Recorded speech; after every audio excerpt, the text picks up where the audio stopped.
Alright, we're over here, go-to-math.com. Click on the algebra.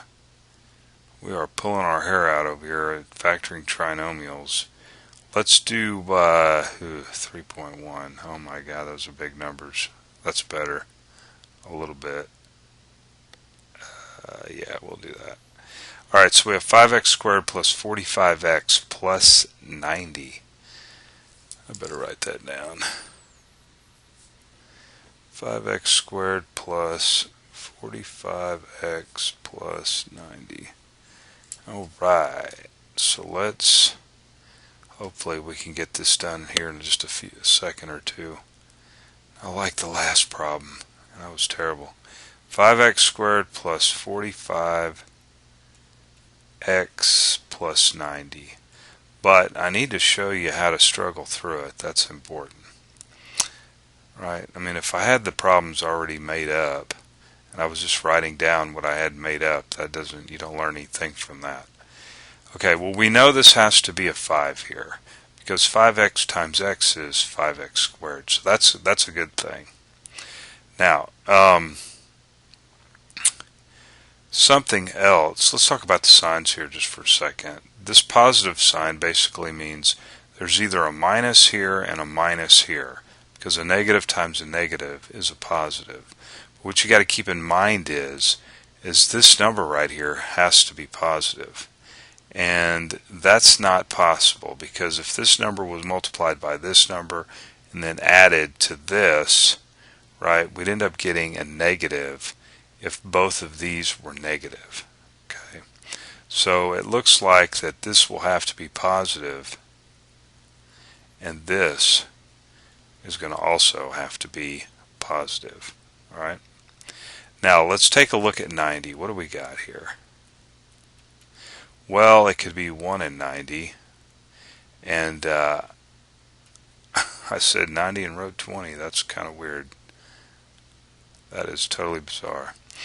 Okay, so in other words, if this were a 90 and this were a 1, you would have 5 times 1 plus, no, that's not going to work. We got to get 45 here. And it's basically, we're going to be adding two numbers together to get 45. So let's break this 90 down. We know that 90 is 2 times 45. We do know that. Now, if I put the 2 here and a 45 here, that's not good. That's going to be more than 45, isn't it? So we're going to need to really bust this thing up.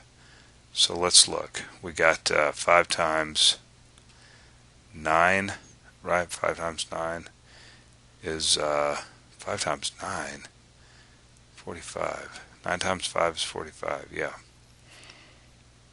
Man, I'm starting to worry about my brain. Slightly. Okay. Well, let's see. What about 10 and 9 then? What can we do with that? If I put a 10 here, that would be 50. Then no, that's not going to work. But if I put a 9 here, that would be 9 times is 45, and then that's not going to work either. So let's keep breaking this thing down. There's a 3 and a 3 and a 10. Okay, what about 13 and 3? Wait a minute, that's not right. Hold everything. Okay, what about 3 times 3 is 9. What about 30 and 3?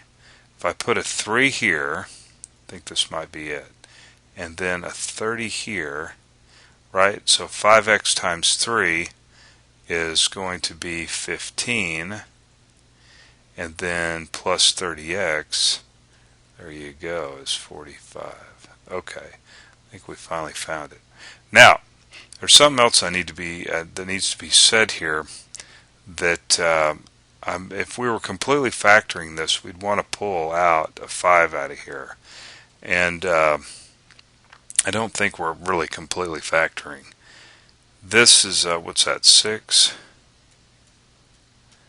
But it needs to be stated. It needs to be stated that if we were completely factoring, we'd want to factor out a 5. Okay. And wow, I actually do factor out of 5. And one of the problems earlier, I didn't do this. That's so disturbing. Okay, well, I actually factored out a 5 out of that. 5 times x plus 6, x plus 3. Of course, I got the smaller number here first and then the larger number. Okay, well, there it is. I don't know what else to tell you. I did factor out a 5 in that problem. Alright. So we're over here at gotomath.com. About to fall asleep. And see you in the next problem.